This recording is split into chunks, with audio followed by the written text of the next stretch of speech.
Hi Mark, I'm Zoe. My Chinese name is Lin Li Yun. My student number is number 10. I'm a freshman. Today, I'm going to read How to Revive a Neighborhood with Imagination, Beauty, and Art by Theaster Gates. I'm a potter, which seems like a fairly humble vocation. I know a lot about pots. I've spent about 15 years making them. One of the things that really excites me that in my artistic practice and being trained as a potter is that you very quickly learn how to make great things out of nothing. That I spend a lot of time at my wheel with mounds of clay trying stuff, and that the limitation of my capacity, my ability, was based on my hands and my imagination. That if I wanted to make a really nice bowl and I didn't know how to make a foot yet, I would have to learn how to make a foot. That the process of learning has been very, very helpful to my life. I feel like as a potter, you also start to learn how to shape the world. There have been times in my artistic capacity that I wanted to reflect on other really important moments in the history of the US, the history of the world where tough things happened. But how do you talk about tough ideas without separating people from that content? Could I use art like this old, discontinued firehouse from Alabama to talk about the complexity of the moment of civil rights in the 60s? Is it possible to take about my father and I doing labor projects? My dad was a roofer, construction guy. He owned small businesses, and at 80, he was ready to retire, and his tar kettle was my inheritance. Now, a tar kettle doesn't sound like much of an inheritance. It wasn't. It was stinky and it took up a lot of space in my studio. But I asked my dad if he would be willing to make some art with me. If we could reimagine this kind of nothing material as something very special. Am I elevating the material and my dad's skill? Could we start to think about art just like clay in a new way, shaping it differently, help us to imagine what was possible? After clay, I was then kind of turned on to lots of different kinds of materials, and my studio grew a lot because I thought, well, it's not really about the material, it's about our capacity to shape things. I became more and more interested in ideas and more things that were happening just outside my studio. Just to give you a little bit of context, I live in Chicago. I live on the south side now. I'm a west sider. For those of you who are not Chicagoans, that won't mean anything. But if I didn't mention that I was a west sider, there would be a lot of people in the city that would be very upset. The neighborhood that I live in is Grand Crossing. It's a neighborhood that has seen better days. It's not a gay community by far. There is lots of abandonment in my neighborhood. And while I was kind of busy making pots and busy making art and having a good art career, there are all of this stuff that was happening just outside my studio. All of us know about failing houses markets and the challenges of blight, and I feel like we talk about it with some of our cities more than others. But I think a lot of our US cities and beyond have the challenge of blight, abandoned buildings that people no longer know what to do anything with. And so I thought, is there a way that I could start to think about these buildings as an extension or an expansion of my artistic practice? And that if I was thinking along with other creatives, architects, engineers, real estate finance people, that us together might be able to kind of think in more complicated ways about the reshaping of cities. And so I bought a building. The building was really affordable. We checked it out. We made it as beautiful as we could to try to get some activity happening on my block. Once I bought the building for about $18,000. I didn't have any money left, so I started sweeping the building as a kind of performance. This is performance art, and people would come over and would start sweeping. People the broom because the broom was free and sweeping was free. It's worked out. Laughter. But we would use the building then to stage exhibitions, small dinners, and we found that the building on my block, Dorchester, we now refer to the block as Dorchester Projects. That in a way, that building become a kind of gathering site for lots of different kinds of activities. We turned the building into what we call now the Archive House. The Archive House would do all of these amazing things. Very significant people in the city and beyond would find themselves in the middle of the hood. And that's when I felt like maybe there was a relationship between my history with Clay, and these new things that were starting to develop. That we were slowly starting to reshape how people imagine the south side of city. One house turned into a few houses, and we always try to suggest that not only is creating a beautiful vessel important, but the contents of what happens in those buildings is also very important. So, we were not only thinking about developments, but we were thinking about the program, thinking about the kinds of connections that could happen between one house and another, between one neighbor and another. This building became what we call the listening house, and it has a collection of discarded books from the Johnson Publishing Corporation and other books from an old bookstore that was going out of business. I was actually just wanting to activate these buildings as much as I could with whatever and whoever would join me. In Chicago, there is amazing building stock. This building, which had been the former crack house on the block, and when the building became abandoned, it became a good opportunity to really imagine what else could happen there. So this space we converted into what we call Black Cinema House. Black Cinema House was an opportunity in the hood to screen films that were important and relevant to the folk who live around me. That if we wanted to show an old Melvin Van Peebles film, we would. We could. If we wanted to show Car Wash, we could. That would be awesome. The building we soon outgrew, and we had to move to a larger place. Black Cinema House, which was made from just a small piece of clay, had to grow into a much larger piece of clay, which is now my studio. What I realized was that for those of you who are zoning junkies, there's some of the things that I was doing in these buildings that had been left behind. They were not the uses by which the buildings were built. And that there are city policies that say, hey, a house that is residential needs to stay residential.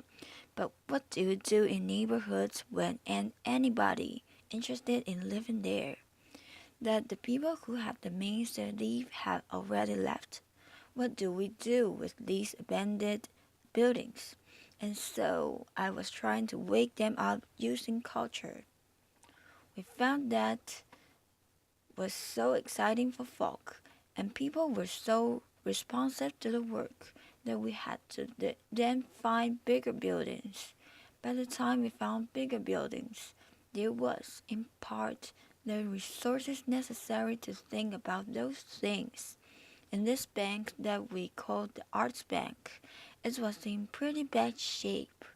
There was about 6 feet of standing water.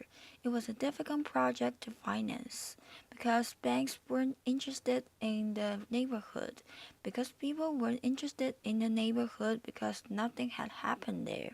It was dirt, it was nothing, it was nowhere. And so we just started imagining what else could happen in this building. Applause. And so now that the rumor of my blog has spread, and lots of people are starting to visit, we found that the bank can now be a center of exhibition, archives, music performance, and that there are people who are now interested in being adjacent to these buildings because we brought some heat that we kind of made of fire. One of the archives that we have there is this Johnson Publishing Corporation. We've also started to collect memorabilia from American history, from people who live or have lived in that neighborhood. Some of these image and discarded image of black people, kind of histories of many challenging contexts. And where better than a neighborhood with young people who are constantly asking themselves about their identity to talk about some of the complexity of race and class.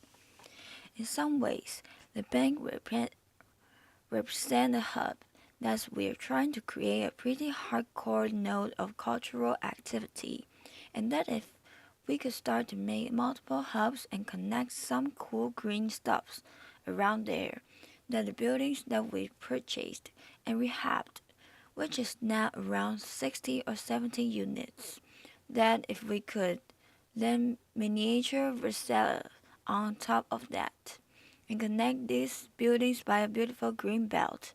Applause. That this place where people never wanted to be would become an important destination for folk from all over the country and world. In some ways, it feels very much like I'm a potter, that we tackle the things that are at our will. We try with the skills that we have to think about this next bowl that I want to make. And it went from a bowl to a singular house, to a block, to a neighborhood, to a cultural district, to thinking about the city. And at every point, there were things that I didn't know that I had to learn.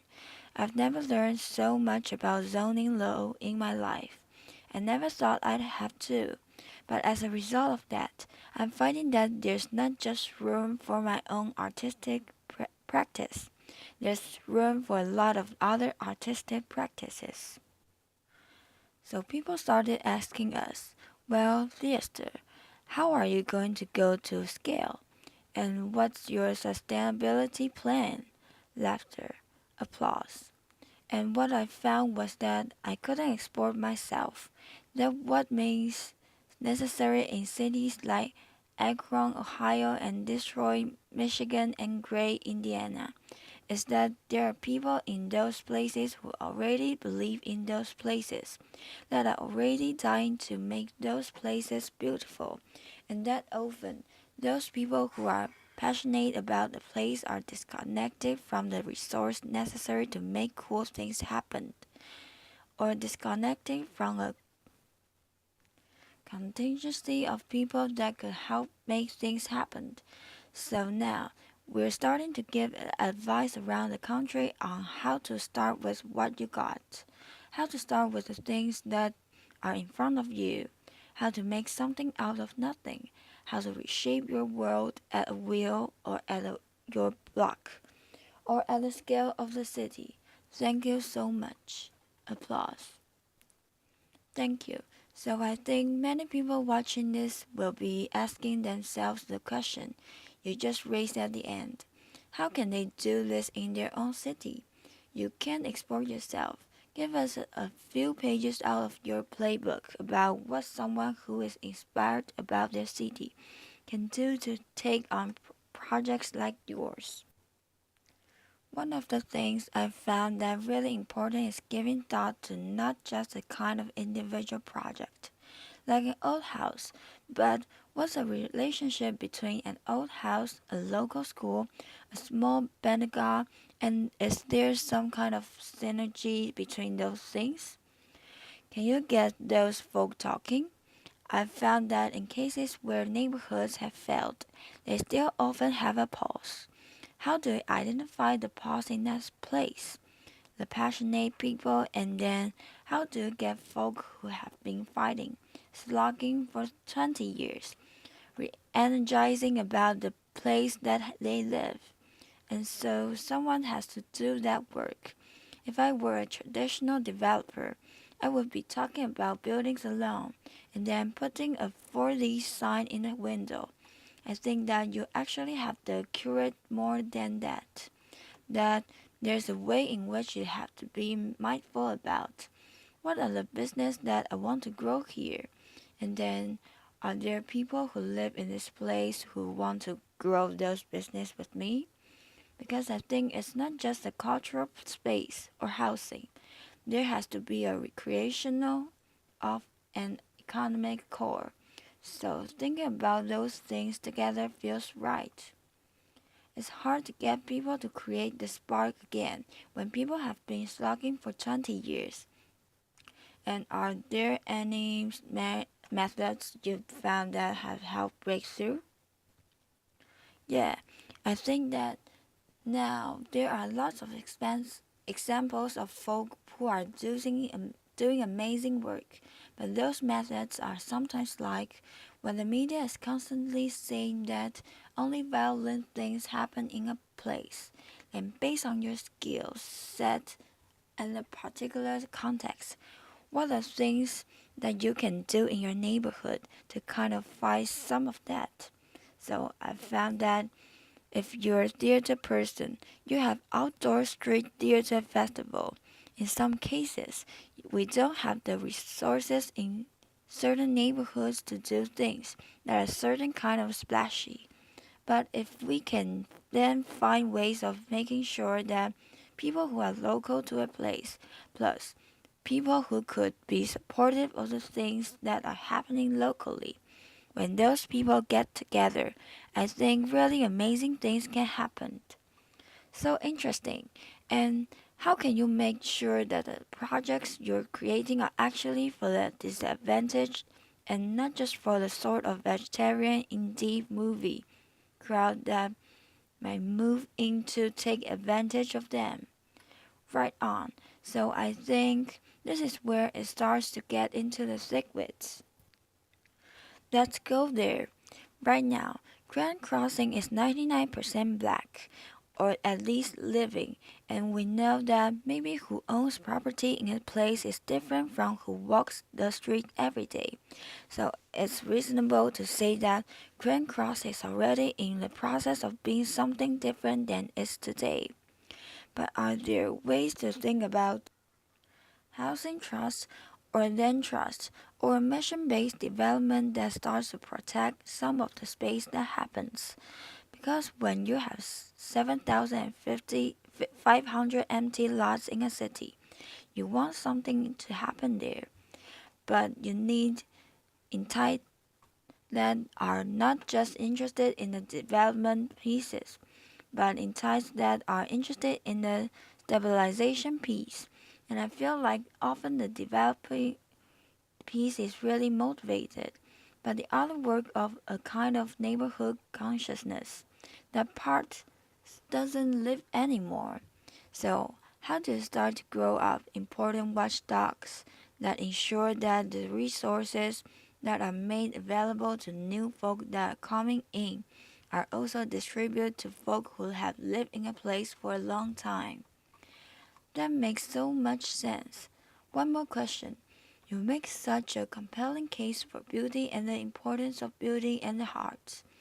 There would be others who would argue that funds would be better spent on basic services for the advantage. How do you combat that viewpoint or come against it? I believe that beauty is a basic service. Applause.